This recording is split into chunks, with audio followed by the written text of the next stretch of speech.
Our topic for today is about research methodology, which is actually the chapter 3 of your research paper. So after this class, you are going to start making your chapter 3 already. So here are the parts of chapter 3, which is research methodology. Number 1, research design. So don't worry, we will discuss this research design later on. Then after research design, we have research participants. Then we have locale of the study, research instrument, data gathering procedures, and data analysis. As you can observe, wala tayo dito or hindi ko in-include yung sampling techniques at saka yung ethical consideration. It is because I'm going to or you are going to include those two. Ano yung two na sinasabi ko? Yung sampling techniques at saka yung ethical considerations, isasali or i-include ninyo sila dito kay research participants. So let's discuss them one by one. Of course, let us start with research design.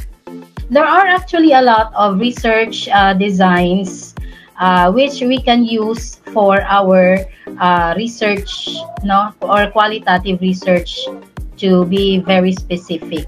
But what I am presenting to you this time is only the common qualitative research designs. We have the ethnography, case study, action research, grounded theory, and phenomenology. Okay. So, ano bang concern natin dito? Ano-ano ba yung mga designs na yan? So, let's start with, of course, ethnography. Okay. Can somebody read the definition of ethnography? Benzar? Ethnography. Ethnography is a direct description of a group, culture, or community.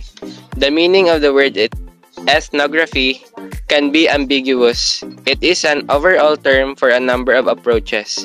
Sometimes, researchers use it as synonymous with qualitative research in general, while at the other times, its meaning is more specific.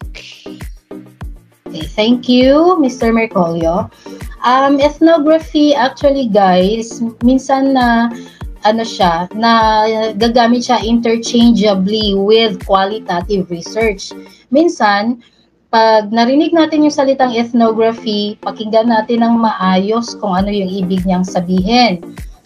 In the context of the sentence or the statement being delivered by the speaker, or being written by an author kung tayo man ay nagbabasa. Okay. Kapag ginamit yung salitang ethnography, kung ang context niya is the qualitative itself, ibig sabihin marami siyang approaches, marami siyang designs. Pero nowadays, mas very specific na yung mga authors ng mga books, at yung mga research speakers natin, mas specific na sila. Na kung saan, kapag binanggit ang salitang ethnography, it is a research design. Pag sinabing qualitative research, it really means qualitative research. So, as a qualitative research design, ano ang ibig sabihin ng ethnography? So, ibig sabihin yan, sabi nga sa ating definition, okay, it is the direct description of a group, culture, or community. So nakikita ninyo sa mga pictures below, marami tayong mga cultural groups dyan. It is because we are talking about ethnography. Okay. Further, we have here the research methods under ethnography.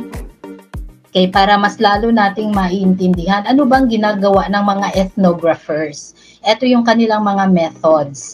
Number 1, ethnographers immerse themselves in the culture of or subculture they study and try to see the world from a cultural member's point of view. Okay. So, ang ginagawa ng mga ethnographers, para mas maintindihan nila ang culture ng isang cultural group, nag-i-immerse sila. Parang yung ginagawa ng mga ng mga grade 12 fellow students natin sa VF Green, nagkakaroon sila ng work immersion. Since it is tagged as work immersion, ibig sabihin, they immerse themselves into the real world of working. Bakit? Bakit sila nag-i-immerse sa real scenario na kung saan nag-work sila? Bakit kaya? Bakit sila nagkakaroon ng work immersion? Can somebody share his or her thought? Can I? Yes po. Nathaniel Farfaldino po. For me, ma'am, nagkakaroon sila ng work immersion para kung ano yung dapat na kunin nila sa college, ma'am, is ma-experience nila muna, ma'am. That's why may arasang work immersion o kaya ng experiences, ma'am, ba or background para sa susunod nila na trabaho or kunin na course sa college. Para may idea na sila, ma'am. Ganun po. Okay, thank you, Nathaniel. Sino pa gusto mag-share ng insight? Okay, Princess? Pwede bang mag-share ka ng iyong insight? Bakit merong work immersion sa grade 12 or sa senior high school? Bakit kaya? Para po, ma'am, na ma'am, maranasan na nila yung trabaho, ma'am. Para di na sila magsala, ma'am. Sige, so thank you. Thank you, Nathaniel, and thank you, Princess. Sorry, ma'am. So, ayun tama naman yung sinabi ni Nathaniel and ni Princess. Yung big words nilang dalawa is kay Nathaniel, experience, yung kay Princess, maranasan or karanasan. Yun. So, kaya sila nagkakandak ng work immersion kay Nathaniel para maging ready sila for the college life, especially if yung work immersion nila is related naman sa course na kukunin nila sa college. What is it like to be in the real scenario of working? So, pag meron na sila doon, experience sa work, kasi they immerse themselves into that work. So, siguro magkakaroon sila ng big decision in life. Itutuloy ko ba yung yung course na napili ko for college or magsi-shift ako ng course or mag-iiba ako ng course. So, ganun, no? As for Princess naman, sabi niya maranasan nila kung ano ba talaga yung ibig sabihin ng work.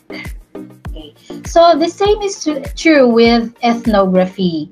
Kapag yan ang gagamitin natin na design for our qualitative research, you as a researcher should immerse yourself into what it means to be in that cultural group.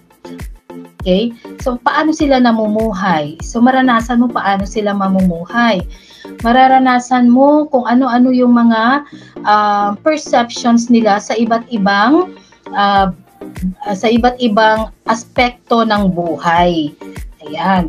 So with that, kailangan talaga na magkakaroon ng direct experience itong si researcher na gumagamit ng ethnography. Number 2, gagawin nila ng mga researchers under ethnography is they compare these with their own ethnic view and explore the differences between the two. Ano yung sinasabi niyang these?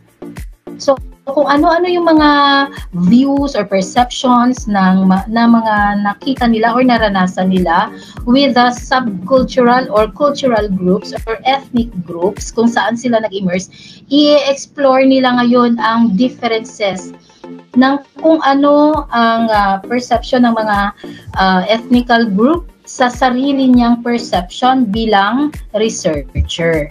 Okay? So, i-compare niya na ngayon kung ano yung buhay sa modern times o yung sarili niyang pamumuhay o sarili niyang experiences sa buhay niya at yung buhay or perceptions ng ethnical group kung saan siya nag-immerse.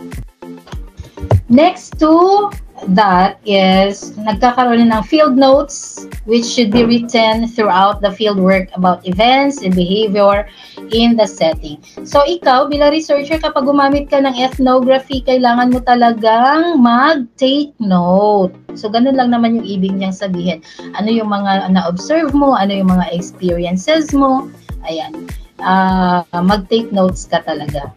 And then we have ethnographers describe, analyze, and interpret the culture and the local ethnic perspective of its members while making their own ethnic perceptions.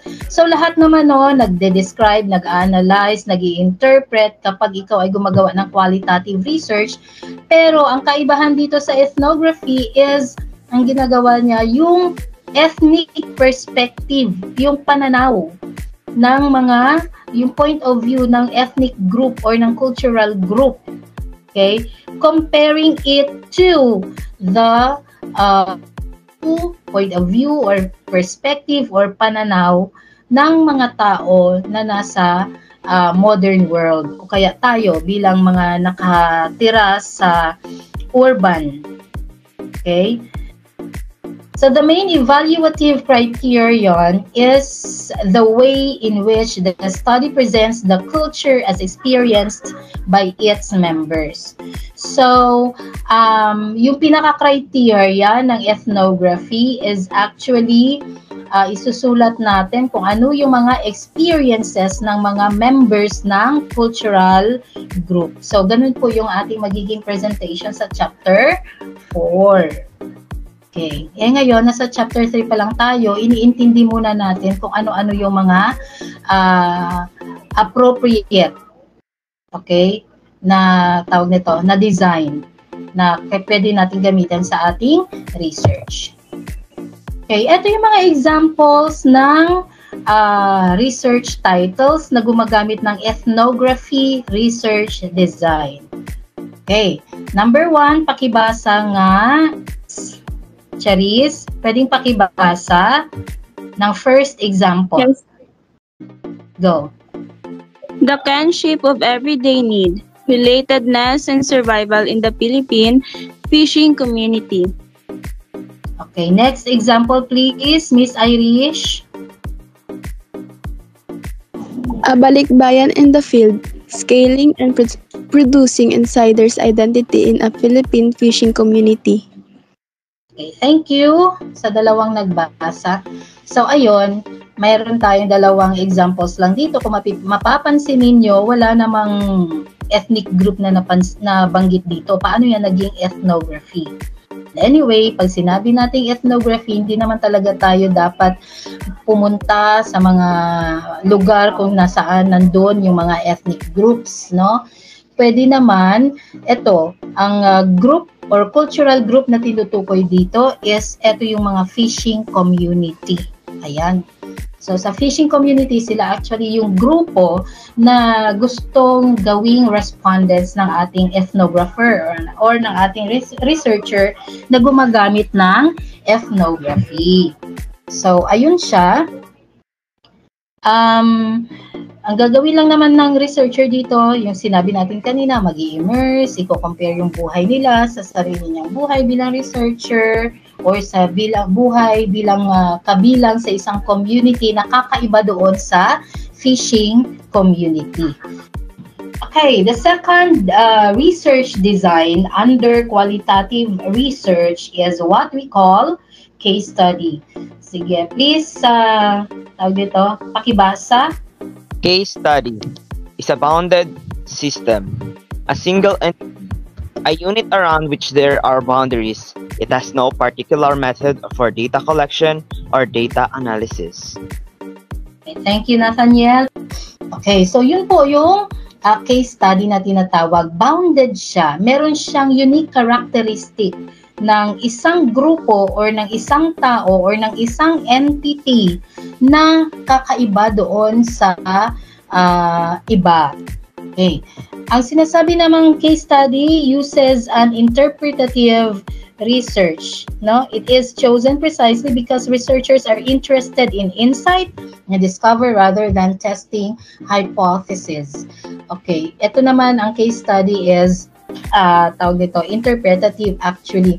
So kung ano yung mga nasi-share na mga experience or insights or perceptions ng iyong mga respondents, you as a researcher has the right to interpret it.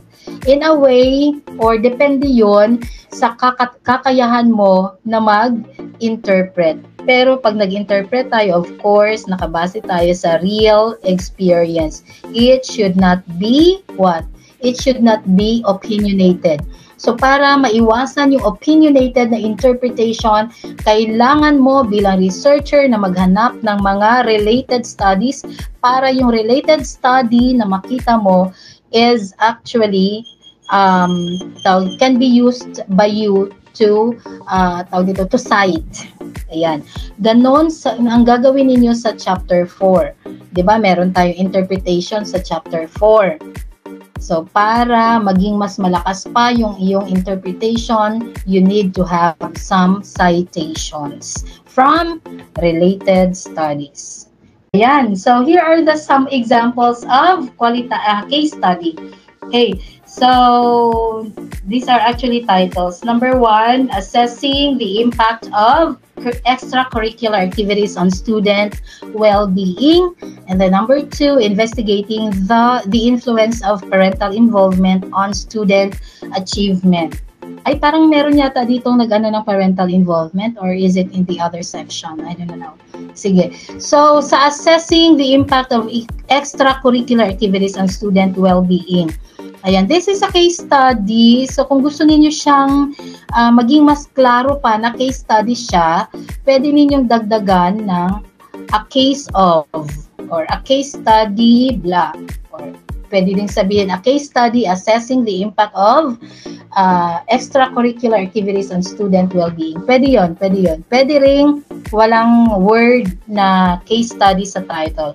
So long as ano mo siya, doon sa chapter 3 mo, under research design, ma-explain mo siya ng maayos bakit case study ang ginamit mong approach or ang ginamit mong research design. Okay ha?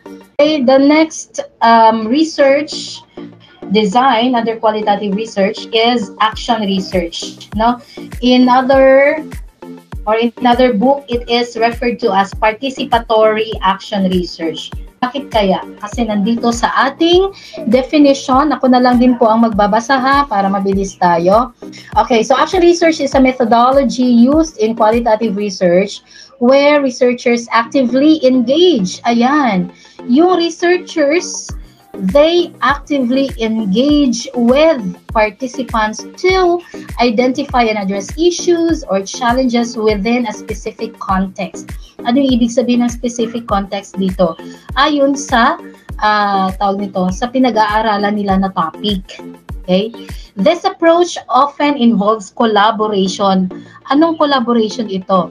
Collaboration between the researcher and the participants. So parang si researcher nakikipag-collaborate kay participants, pero at the same time nag-o-observe siya, or together with the participants, they are solving a particular issue or challenge. Ayan. So ang pinaka-purpose ni researcher dito is to generate knowledge and facilitate positive outcomes. Kung meron ng issues and challenges, gusto niya magkaroon ng appropriate solution or magkakaroon ng magandang result. Or pwede rin mag-generate ng knowledge. Okay ha? So, ibig sabihin, hindi lang basta nag-o-observe si researcher dito kay action research. Ang ginagawa ni researcher is nagpa-participate siya, nakikipag-collaborate siya, nakikipag-engage siya together with the participants. So, kaya siya tinatawag na participatory action research. Okay. So, eto yung mga research methods under participatory action research or action research lang. Okay. So, maliliit siya, palakihin natin. Number 1, action planning workshops. Okay? Ito siya.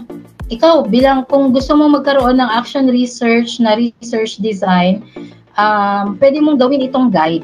Guide mo lang. Pwede mo siyang i-modify, ha? Basta, ang gagawin mo, makikipag-collaborate or makikipag-engage ka kay participants mo.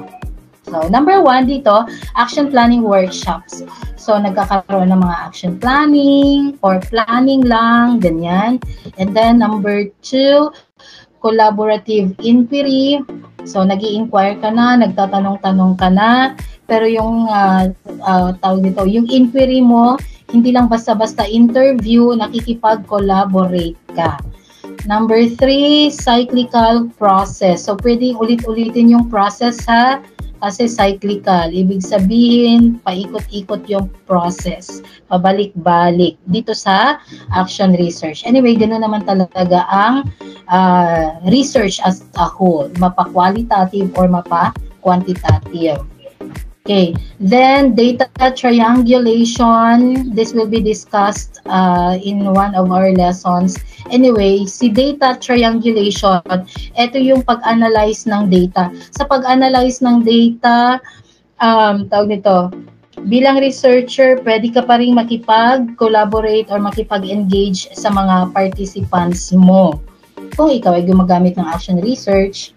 Then, participant observation. So, habang nakikipag-engage or nakikipag-collaborate ka kay participant mo, you also have to observe. Okay, ano bang nangyayari? So, obserbahan mo yan. Parang may pumapasok. For a while lang, ha? Check ko lang. Ayun, may pumapasok. Okay. Sige, let's continue.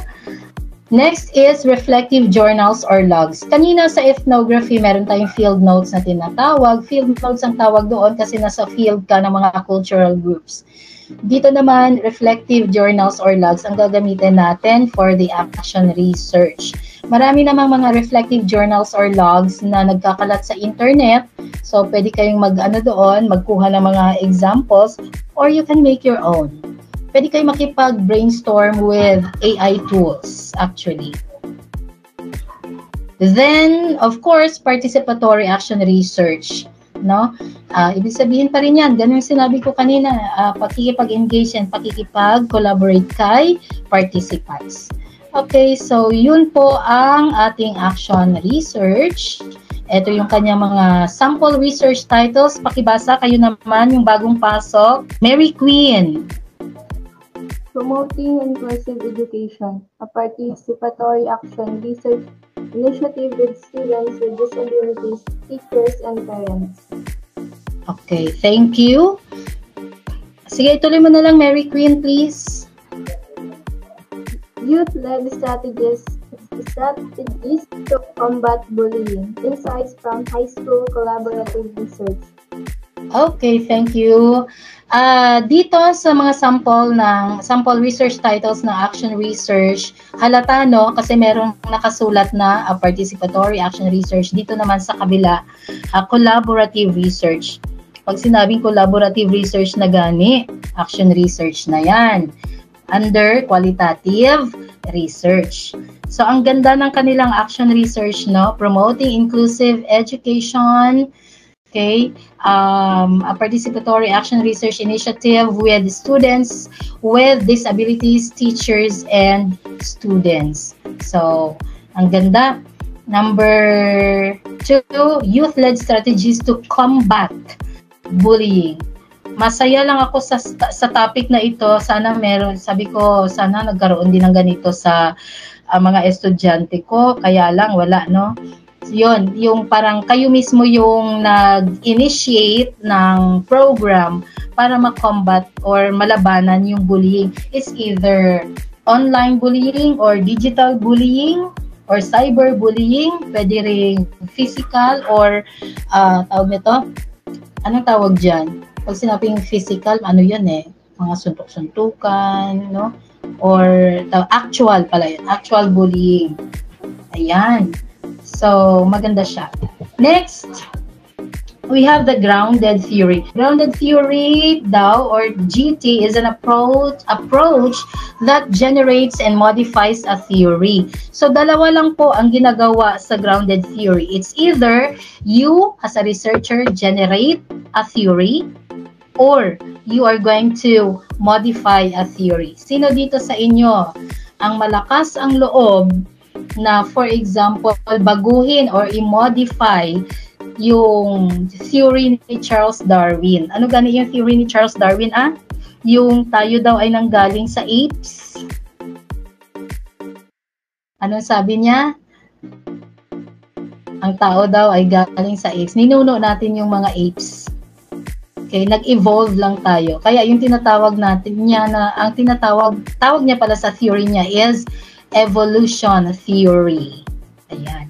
So kung may lakas na loob tayo, or meron naman tayong sapat na ebidensya para patunayang mali ang theory ni Charles Darwin, pwede yun. It is under grounded theory, or you can use grounded theory. Or pwede rin naman, mag-gather ka ng mga evidences, tapos mag-create ka ng sarili mong theory. Yun yung ibig sabihin na mag-generate ng theory. Actually, gustong-gusto ko yung design na to pero it really takes time. Ayan ha. So, papyawan lang natin to. Ito yung mga tawag nito, processes under grounded theory. So, number 1, okay, basahin lang natin to ha. At least lang magkaroon lang kayo ng idea. Sige. So, number 1, transcripts. The qualitative data collected from interviews, observations, or other sources serve as the foundation for grounded theory analysis. So, yun yung transcripts. Number 2, we have coding, initial, and focus. The data undergoes coding, which involves categorizing and labeling segments of text to identify concepts or themes. Then we have memo writing. Researchers write memos to record their thoughts, ideas, and interpretations during the coding process. Memos help in developing and refining theories. Then we have theoretical sampling and saturation. Actually, ginagawa din natin ito sa ibang research design. Pero maganda siya sa grounded theory din. So, researchers iteratively sample new data based on emerging theoretical concepts, aiming for theoretical saturation where new data no longer yields additional insights. So, yung sinasabi pa lang sa saturation, eto, kapag collect ng data, tapos hindi ka pa satisfied, so you collect another information, pero sa pag-collect ng information, sa kagustuhan mong makakuha ng panibagong insight, walang nag-i-immerse or walang lumulutang na bagong idea or insight. Ibig sabihin, saturated na ang data mo, kaya stop ka na. Pag narating mo yung saturation, stop ka na. Okay? And then we have core categories to theory building. So through constant comparison and analysis, core categories emerge, leading to the development of a grounded theory or explanatory framework that explains the phenomena under study. So, eto na yon, nag-ano ka na, yung mga core categories, kinukuha mo na, pa isa-isa. Okay? Tapos, pag samasamahin mo yung mga core categories na makita mo or makuha mo, and then, you're going now to start building a theory. Okay? So, kailangan ito ng isang skillful researcher. So, kailangan din actually siya ng passion. Okay? Kaya, medyo mahirap itong grounded theory. By the way, hindi ko kayo dinidiscourage na gumamit ng grounded theory ha. Sinasabi ko lang kung gaano siya ka-complicated. Pero kung kaya nyo naman siyang i-explore, why not? Diba? Okay, for the sample research, ano na lang volunteer, just open your mic and then read the 2 sample research title. Go! Uncovering Patterns of Online Behavior, a qualitative study of social media engagement among senior high school students. Transition to Parenthood, a qualitative exploration of teenage parents, experiences, and adoption. Okay, thank you, Benzor. So, ito yung mga, halata naman din na this is using pala grounded theory kasi ito, uncovering patterns of online behavior. So, kung ano yung patterns, papunta na yan sa sa theory, building theory. So, a qualitative study of social media engagement among senior high school students. Number 2, transition to parenthood, a qualitative exploration of teenage parents' experiences and adaptation. Okay, parang sinasabi dito kung ano yung transitional experiences ng isang teenage parent. Okay? At paano niya na-adapt yung pagiging parent niya. Okay? So, ang pinaka-purpose ng study na ito is to generate a theory. Kaya, grounded theory talaga siya. So, let's proceed to the next, research design. So, phenomenology is a 20th century school of philosophy and psychology which focuses on the subjective experience of the individual and seeks to understand the essence of or structure of a phenomenon from the perspective of those who have experienced it. Okay, hanap tayo ng big word dito para maintindihan ninyo. Actually, the big word is experience. So if you wish to explore, analyze, and interpret the experience of a particular group of respondents and how they experience it at kung ano yung impact yung mga experiences nila base sa isang phenomenon, then you might want to use the phenomenology research design. Pinag-aaralan ko yung mga research titles ninyo and yung inyong mga chapter 1 and chapter 2. I think marami sa inyo ang bagay dito sa phenomenology kasi you are focusing on the experiences of your respondents. Okay? So, yun yung phenomenology. So, the approach should not be mechanical. Hindi siya mechanical but insightful. Ito yung kagandahan sa sa qualitative research kasi it's full of insights. And then it illuminate the phenomenon under study and capture its essence.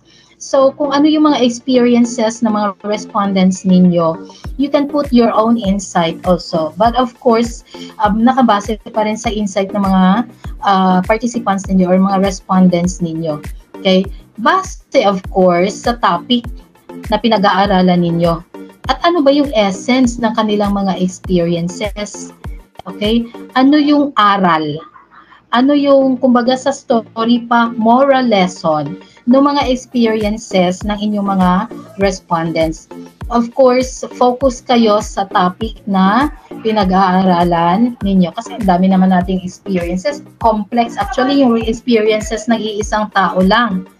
Pero yun lang, pipili ka lang na dun sa topic ninyo, focus kayo sa topic ninyo, ano yung mga experiences ng mga respondents ninyo under your topic. Yun lang, dun lang kayo mag-focus. Okay? So, ito yung mga sample research titles. We have lived experiences of individuals with chronic disease, a qualitative exploration of disease perception and coping strategies. Number 2, exploring the journey of addiction recovery. Parang group 3 yata sa Maxwell, no? May kayo, ML addiction, tama ba? Okay? An exploration an exploration of recovery processes and identity of reconstruction. Okay? Parang may rehabilitation na nagaganap sa second sample na research title dito sa na-present ko. Okay? Then, wala na. So, yun na yun. We have the ethnography, case study, action research, grounded theory, and phenomenology. Yun lang yung mga common qualitative research design. Pero kung wala kayong napili sa 5 ito, pwede kayo mag-explore ng other qualitative research design. Marami naman dyan nagkakalat sa internet or sa YouTube. Most specifically sa YouTube, marami dyan, no, mga tutorials. Pero I'm just here also. Pwede nyo lang akong i-message kung tawag nito, gusto niyo mag-consult sa decision ninyo kung anong qualitative research design ang pipiliin ninyo, ha? Okay, next we have the research participants. Okay. So sa research participants natin, sabi ko nga, gagawa tayo ng yung dalawang sinasabi ko kanina. So una, yung iba kasi na mga researches, focus lang talaga sila sa participants. Ito lang, demographic information lang ng research participants. But I decided we can also include the sampling procedures para hindi na kayo mahirapan, isa na lang.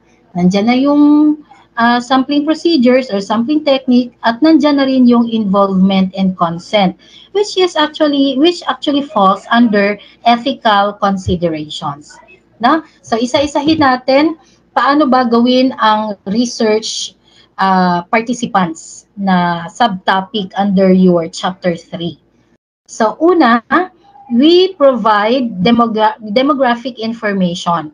So we start by providing demographic details about your participants. So isusulat nyo yan, i-discuss ninyo kung kailangan ninyo i-discuss ang age, mention ang age, mention ang gender, i-mention ang ethnicity kung kailangan ha. Hindi ito lahat required. Kung ano lang yung kailangan. Yung socio-economic status nila, educational background, and any other relevant characteristics. Basta discuss ninyo mga characteristics or demographic information ng inyong participants. Okay, so this information helps readers understand the diversity and representativeness of your sample. Okay, ano yung representativeness, ma'am? For example, ang title mo, nakasulat sa title mo, Senior High School Students of Virginia F. Green National High School. Sa research participants ninyo, i-discuss ninyo that this study is being participated by grade 11 Maxwell students or grade 11 Ampere students or EPAS students. Tapos, discuss ninyo doon na out of 20 participants that we selected, 10 of them are male and 10 are female. So, ganon. These participants are specializing in humanities and social sciences. These participants are specializing in electronic product assembly and servicing. They all belong to grade 11 curriculum. Something like that. So, kayo na bahala paano ninyo i-describe yung inyong participants. Okay? Then, number 2, meron pa ditong note. Ensure that you maintain confidentiality and anonymity by using pseudonyms and other identifiers to protect the privacy of your participants. Discuss natin yan later on. Di ba sabi ko sa inyo before, bawal mag-mention ng pangalan. So, kung gusto nyo talagang lagyan ng label or ng pangalan ang inyong participants, lalo na kapag ang participant ninyo ay dalawa lang or isa lang, huwag nyo gamitin yung real name. Gamit kayo ng nickname or pseudonym. Palayaw, kumbaga. Okay? At i-mention ninyo doon, Maria, not her real name, ganon. Or Pedro and Pablo, not their real names. Okay? They belong to grade 11 EPAS or Electronic Product Assembly and Servicing. So, ganun ha, gamit tayo ng pseudonyms. Bawal ang totoong pangalan. Number 2, describe sampling procedures. Okay, ano yung paano yung technique ninyo or strategy ninyo sa pagpili ng participants? Again, ano yung technique or strategy ninyo sa pagpili ng participants? Dito nyo yun i-discuss, sampling procedures. So, ang gagawin, explain how participants were selected or recruited for the study. Describe your sampling method. Example, purposive sampling, convenient sampling, snowball sampling, and rationale for choosing it. For example, nakapili kayo ng purposive sampling. Ngayon, depensahan ninyo ngayon. I-state ninyo ang reason bakit yun ang pinili ninyo na sampling technique. So provide details on inclusion and exclusion criteria used to determine eligibility for participation. Ano yung inclusion and exclusion? Okay? Kung sino lang yung sakop ninyo na research participant at sino yung hindi included. Yun yung exclusion. Okay? Then discuss any potential biases or limitations associated with your sampling approach and how you addressed them to enhance the validity and reliability of your findings. Anyway, this is optional. Minsan nababanggit ito sa ibang part naman ng inyong research. Kung may mga biases ba kayo or kung may mga limitations kayo sa pagtanggap ng inyong or sa pagpili ng inyong participants. Proceed tayo sa number 3. Discuss participant involvement and consent. This is very important talaga. So, makinig ng maayos. So, describe the informed consent process, including how participants were informed about their study's purpose, procedures, risks, benefits, and their rights as research participants. So, discuss ninyo doon under sa Chapter 3, Research Participants. Okay, describe ninyo paano ninyo sila gi-inform na sila yung magiging participants. Ano yung ginawa ninyo para mapanatag yung loob nila or ano yung sinabi ninyo sa kanila or gi-instruct ninyo sa kanila para maprotektahan yung kanilang privacy. At kung may mga risks man, ano yung mga procedures na ginawa ninyo para ma-delete or ma-eradicate yung risks na yan. And then, paano ninyo sila gi-inform sa mga rights or karapatan nila bilang mga research participants. So, for FYI, lahat ng ating mga participants, meron talaga yan silang rights to privacy. So, paano ninyo yun i-explain sa kanila yung kanilang rights of privacy? So, pwede ninyong sabihin na hindi ninyo gagamitin yung kanilang real name at saka hindi ninyo i-disseminate yung kanilang mga personal information at kung ano man yung mga insights or information na isi-share nila, hindi ninyo yun gagamitin para sa ikapapahamak nila. Kundi gagamitin ninyo yung mga information galing sa kanila para sa purpose ng inyong study lamang. Next, discuss any measures taken to ensure voluntary participation and minimize coercion and undue influence. Huwag nyo naman silang pilitin. Kung ayaw nila, edi wag. Pwede nyo i-encourage. Halimbawa, may mga nag-aalangan sila. May mga, may mga holding back sila na tinatawag. Pwede nyo silang i-encourage. Hindi naman, wala namang risk dito, blah, blah, blah. Basta wala lang pilitan, kung ayaw, di ayaw. Na? If applicable, explain how participants were involved in the research process beyond data collection.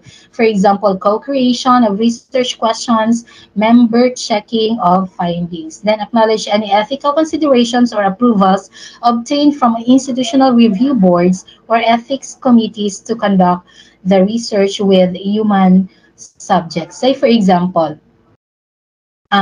under 18 years old yung inyong participant. Tapos, ang study ninyo is about teenage pregnancy o kaya parental involvement.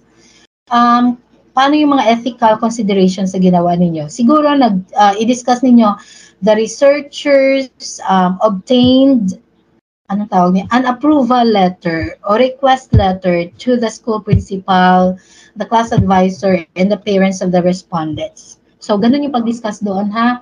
Kung kinakailangan. Okay? Kung hindi naman kinakailangan, di wala tayong problema. Di ba, no? Okay. So, yun lang. So, ito yung mga simple guidelines. Summarize lang natin in creating your discussion under research participants of your Chapter 3. Number 1, provide demographic information.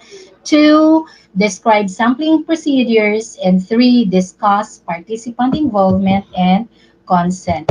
So that ends my presentation for today.